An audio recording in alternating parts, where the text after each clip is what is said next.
옛날 세상이 처음 만들어졌을 때 하늘에는 강력한 신들이 살고 있었고 땅에는 아무런 생명체도 없었습니다. 제우스는 인간이 필요하다고 생각했지만 직접 창조하는 일에는 관심이 없었습니다. 이에 프로메테스가 흙과 물을 섞어 신들의 형상을 본떠 인간을 빚어냈습니다. 그는 인간에게 조화로운 신체를 만들어 주었고 여신 아테나가 생명의 숨결을 불어넣어 인간이 살아 움직이게 되었습니다.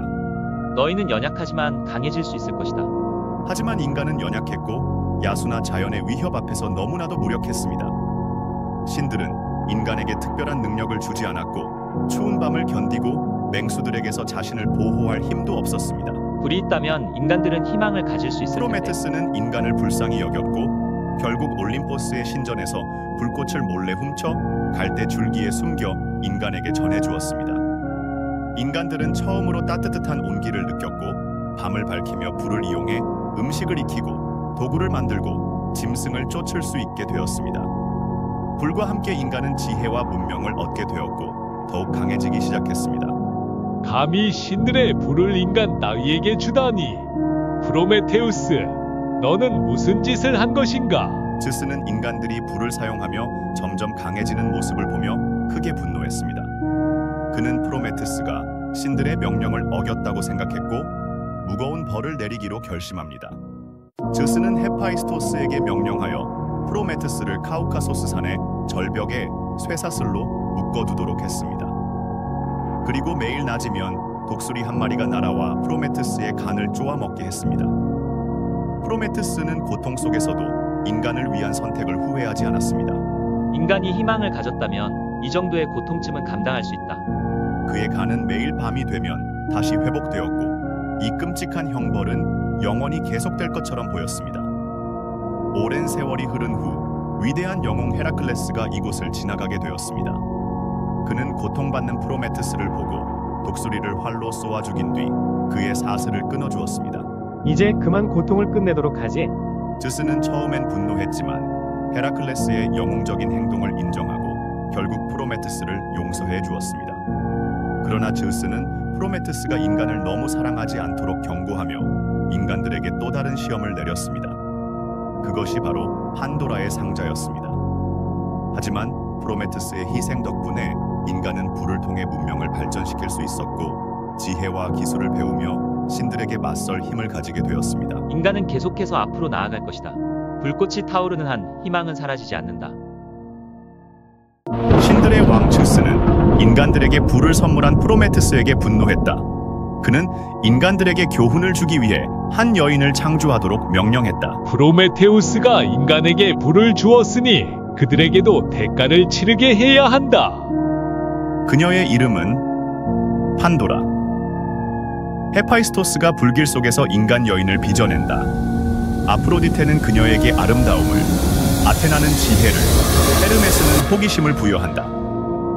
이렇게 판도라는 인간 세상으로 내려가 프로메테스의 동생 에피메테스와 함께 살게 되었다. 신들의 선물로 만들어진 존재, 그녀의 이름은 판도라. 이 상자는 신들의 선물이다. 하지만 절대로 열어서는 안 된다. 하지만 그녀의 마음속에는 알 수 없는 호기심이 자라나기 시작했다. 열어라. 내가 알아야 할 비밀이 있다. 정말 한 번만 열어본다면? 안 돼. 이건 뭐지? 상자가 열리는 순간 온 세상에 질병, 슬픔, 절망, 탐욕과 같은 수많은 재앙이 퍼져나갔다. 인간들은 고통 속에 울부짖었다. 그렇게 판도라는 인간들에게 불행을 가져왔지만 동시에 마지막으로 남은 희망을 세상에 전했다. 비록 고통이 가득한 세상이 되었지만 인간들은 희망을 통해 다시 일어설 수 있었다. 재앙과 함께 희망도 주었으니 인간들은 이를 안고 살아가야 하리라.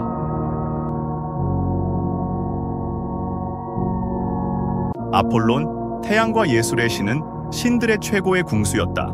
그러나 그의 자만심은 때로 신들의 분노를 불러일으켰다. 나의 활은 세상에서 가장 강력하다. 사랑의 신 에로스 따위가 다루는 작은 화살과는 비교할 수도 없지. 신들의 궁수라, 네가 정말 강한지 한번 시험해보자.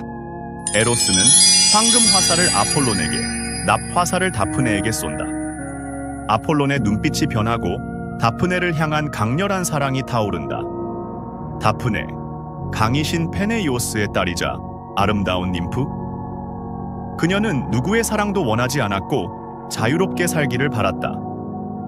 아름다운 님프여, 너를 처음 본 순간 내 마음이 불타오른다. 나와 함께하지 않겠느냐? 나는 결코 결혼하지 않겠어요. 자유로운 숲속에서 살고 싶어요.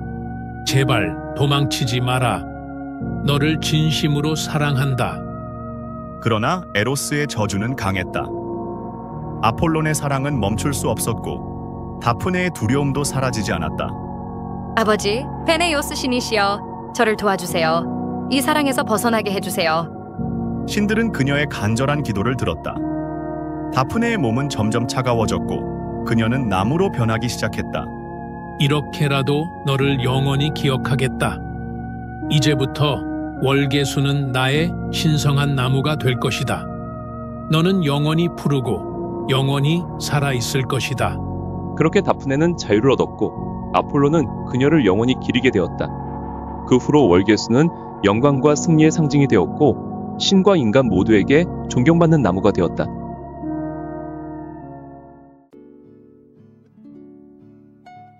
오르푸스는 음악의 신 아폴론에게 축복받은 위대한 시인 겸 음악가였다. 그의 리라 연주는 신조차 감동시킬 정도로 아름다웠다. 그리고 그는 의리디케를 사랑했다. 당신의 음악은 언제 들어도 마음을 따뜻하게 해요. 마치 별빛이 노래하는 것 같아요. 에우리디케, 나의 사랑이여. 너는 내 노래의 영혼이고 나의 모든 것이다.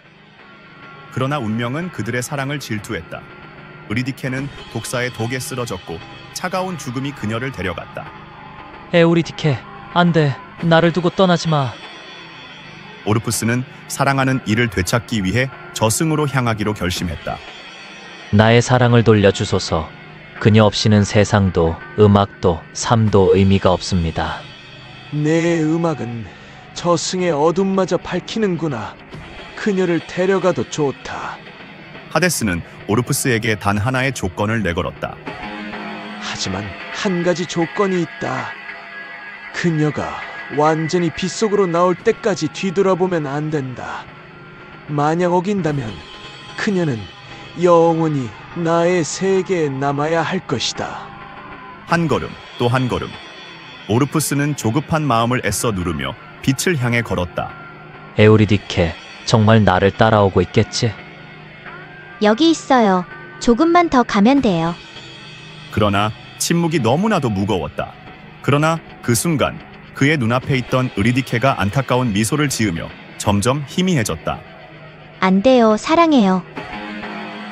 에우리디케, 제발 다시 한번 기회를. 그러나 어둠은 침묵할 뿐이었다. 그는 다시는 그녀를 볼 수 없었다. 오르페우스는 다시 지상으로 돌아왔지만 더 이상 음악을 연주하지 않았다. 그의 세상은 이제 사랑 없이 차가웠다. 그의 음악은 이제 하늘에서만 들릴 것이다. 올림포스의 왕 즈스는 인간 세상에서 위대한 영웅이 태어나길 원했다. 그는 뛰어난 인간 여성 알크메네를 선택했다. 이 아이는 신과 인간의 피를 이은 가장 강한 존재가 될 것이다. 제우스, 또다시 나를 배신했군. 그 여인에게서 태어난 아이, 절대 용서하지 않겠다. 내가 직접 그 아이의 운명을 뒤틀어 주겠다. 이 아이의 이름을 헤라클레스라 부르리라. 신들의 영광을 받는 자라는 뜻이니. 내 놈이 신들의 영광을 받을 일은 없을 것이다. 헤라클레스는 점점 강해졌다. 그러나 그의 운명은 단순한 힘이 아니라 신의 저주와 맞서야 하는 시험의 연속이었다. 헤라클레스는 단순한 인간이 아니었다. 그는 신의 피를 물려받은 존재였으며 어린 나이에도 이미 엄청난 힘을 가지고 있었다. 오, 신이시여.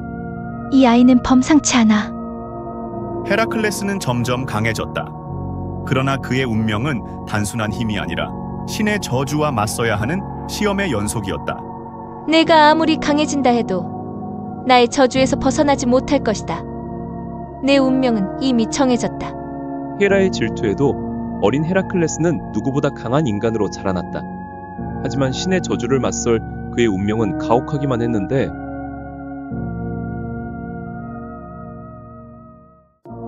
헤라의 질투로 인해 광기에 휩싸여 자신의 가족을 죽인 헤라클레스. 그는 죄를 씻기 위해 델포이의 신탁을 찾았다. 신탁은 그에게 에우리스테우스 왕을 섬기고 12가지 과업을 수행하라는 가혹한 명령을 내렸다. 너의 죄를 씻고 불멸을 얻으려면 미케네의 왕 에우리스테우스를 섬기고 그의 명령을 따라야 한다. 어떤 시련이든 감당하겠소. 내 손으로 죄를 씻고 진정한 영웅이 되겠소. 첫 번째 과업은 네메아의 사자를 처치하는 것이었다. 그 사자의 가죽은 칼도 뚫지 못할 만큼 단단했다. 이 짐승의 가죽은 강철보다 단단하군. 그렇다면 맨손으로 상대하겠다. 그는 사자의 가죽을 벗겨 자신의 갑옷으로 삼고 더욱 강력한 전사로 거듭났다. 두 번째 과업은 히드라를 처치하는 것이었다. 하지만 히드라는 머리를 자를 때마다 2개씩 다시 자라났다. 이대로는 끝이 없겠군. 불로 지지면 새 머리가 자라지 않을 거야. 너의 독을 내 화살에 바르겠다. 이제 나의 무기는 더욱 강해졌다. 이럴 수가. 저자가 과업을 해내다니. 하지만 아직 10개의 과업이 남아있다. 세 번째 과업은 아르테미스의 신성한 사슴, 케리네이아의 암사슴을 생포하는 것이었다. 그러나 이 사슴은 바람보다 빠르게 달렸다. 이렇게 빨라서야 내가 힘으로 상대할 상대가 아니군. 저 사슴은 나의 신성한 동물이니 감히 해쳐서는 안 된다. 신이시여, 저는 명령을 따를 뿐입니다. 왕이 보게 한 뒤 다시 풀어주겠습니다. 아르테미스는 그의 진심을 인정하고 사슴을 돌려주는 것을 허락했다. 네 번째 과업은 에리만토스 산의 난폭한 멧돼지를 생포하는 것이었다. 겨울산이 내 무덤이 될 것이다. 그는 멧돼지를 눈 덮인 산으로 몰아넣고 지칠 때까지 추격한 뒤 쇠사슬로 묶어 왕에게 가져갔다. 이 괴물 같은 힘이라니. 왕은 점점 헤라클레스를 두려워하기 시작했다. 다섯 번째 과업은 30년 동안 치워지지 않은 아우게이아스 왕의 외양간을 하루 만에 청소하는 것이었다. 이건 힘으로 될 일이 아니야. 하지만 지혜를 쓰면 가능하겠지. 그는 강이 흐름을 바꿔 외양간을 씻어냈다. 이런 방법이 있을 줄이야. 여섯 번째 과업은 스팀팔로스의 괴조들을 쫓아내는 것이었다. 저 날개를 가진 괴물들을 내 화살로 정리해주마. 아테나의 도움으로 청동방울을 울려 새들을 하늘로 몰아낸 후 화살로 쏘아 무찔렀다. 일곱 번째 과업은 포세이돈이 보낸 광폭한 황소를 생포하는 것이었다. 내 힘이 강하다면 내 힘도 시험해보거라. 그는 황소를 제압한 후 미케네로 끌고 갔다. 여덟 번째 과업은 식인마를 길들이는 것이었다. 이제 너희는 나의 명령을 따르게 될 것이다. 그는 마구간을 부수고 식인마를 디오메데스에게 풀어 그의 악행을 끝냈다. 아홉 번째 과업은 아마조네스의 여왕 히폴리테가 가진 신성한 허리띠를 가져오는 것이었다. 이 허리띠는 전쟁의 신 아레스가 그녀에게 하사한 것으로 그녀의 권위와 힘을 상징했다. 내 허리띠를 원한다면 나와 정정당당히 싸워야 할 것이다. 나는 전쟁을 원한 것이 아니다. 그러나 전투는 이미 시작되었고 헤라클레스는 어쩔 수 없이 싸웠다. 결국 그는 히폴리테를 제압하고 허리띠를 빼앗아야 했다. 열 번째 과업은 게리온이라는 무시무시한 괴물이 기르는 붉은 소떼를 훔쳐오는 것이었다. 너의 시간은 끝났다. 헤라클레스는 아폴론에게 받은 황금 화살을 쏘아 게리온의 심장을 꿰뚫었다. 괴물이 쓰러지고 헤라클레스는 소를 몰고 미케네로 향했다.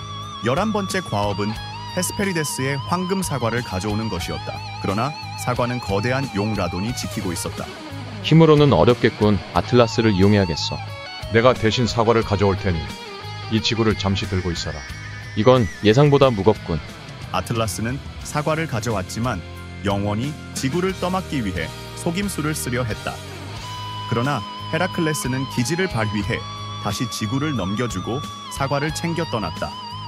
마지막 과업은 저승의 문을 지키는 케르베로스를 지상으로 데려오는 것이었다.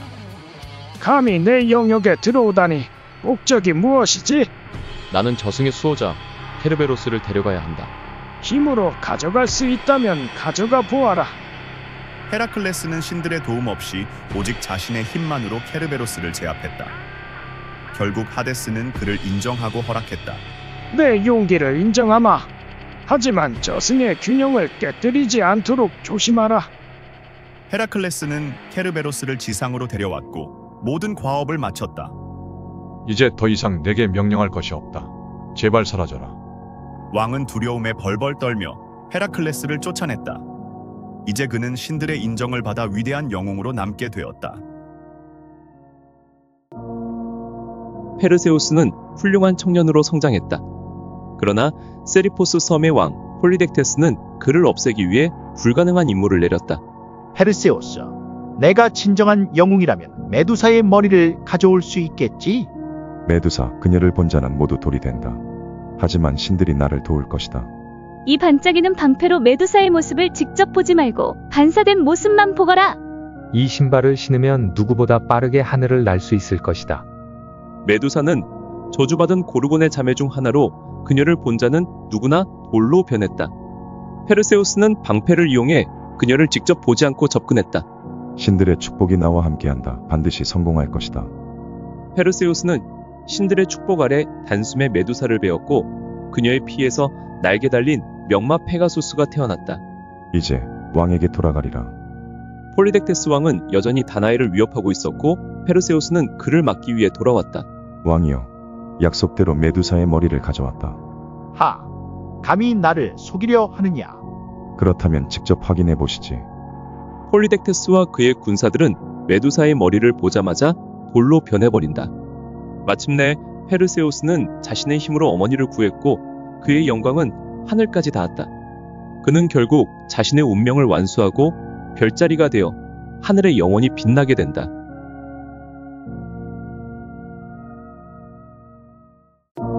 먼 옛날 크레타 섬에는 미노타우로스라는 괴물이 있었습니다. 그는 반은 인간, 반은 황소의 모습을 하고 있었으며 미궁 속에서 살아가고 있었습니다. 아테네의 젊은이들은 매년 이 괴물에게 바쳐졌고 이를 막기 위해 테세우스가 나섰습니다. 아버지, 더 이상 우리 아테네의 젊은이들이 희생당하는 것을 두고 볼 수 없습니다. 제가 직접 크레타로 가서 미노타우로스를 처치하겠습니다. 테세우스야, 그 미궁은 한번 들어가면 절대 나올 수 없다고 한다. 너까지 잃고 싶지 않구나. 반드시 살아 돌아오겠습니다. 만약 제가 성공한다면 검은 돛 대신 흰 돛을 달고 돌아오겠습니다. 아이게우스 왕은 테세우스를 보내며 걱정스러운 마음을 감추지 못했습니다. 그는 아테네의 수치와 공포를 끝내겠다는 일념으로 배를 타고 크레타로 향합니다. 크레타에 도착한 테세우스는 미노스 왕의 딸인 아리아드네를 만나게 됩니다. 아리아드네는 테세우스를 보고 한눈에 사랑에 빠졌고 그를 돕기로 합니다. 아리아드네는 테세우스에게 미궁에서 길을 찾을 수 있도록 실타래를 주었습니다. 테세우스는 실타래를 풀어가며 깊숙이 걸어갔습니다. 미노타우로스다. 모두 뒤로 물러나 있어라. 내가 상대하겠다. 감히 내 영역에 들어오다니. 내 놈도 나의 먹잇감이 될 것이다. 내가 우리 아테네의 젊은이들을 해친 것을 더 이상 두고 볼 수 없다. 싸워라. 테세우스는 기지를 발휘하여 미노타우로스를 공격했습니다. 마침내 그는 미노타우로스를 쓰러뜨리고 실타래를 따라 미궁을 빠져나왔습니다. 당신이 정말 해냈군요. 어서 이곳을 떠나요. 테세우스와 그의 일행은 밤이 되기 전에 크레타를 빠져나왔습니다. 그러나 아리아드네를 나크소스 섬에 두고 가게 되었습니다. 그녀는 눈물을 흘렸지만 결국 테세우스의 선택을 받아들였습니다. 아리아드네는 나중에 디오니소스와 결혼하여 신이 되었다고 전해집니다. 그러나 기쁨도 잠시, 테세우스는 바쁜 나머지 흰 돛으로 바꾸는 것을 잊고 말았습니다. 아, 네 아들 테세우스가 죽었구나. 그렇게 아이게우스 왕은 바다에 몸을 던졌고 후에 그 바다는 그의 이름을 따 에게에라고 불리게 되었습니다. 테세우스는 비통한 마음으로 아테네의 왕이 되었고 위대한 통치자가 되었습니다.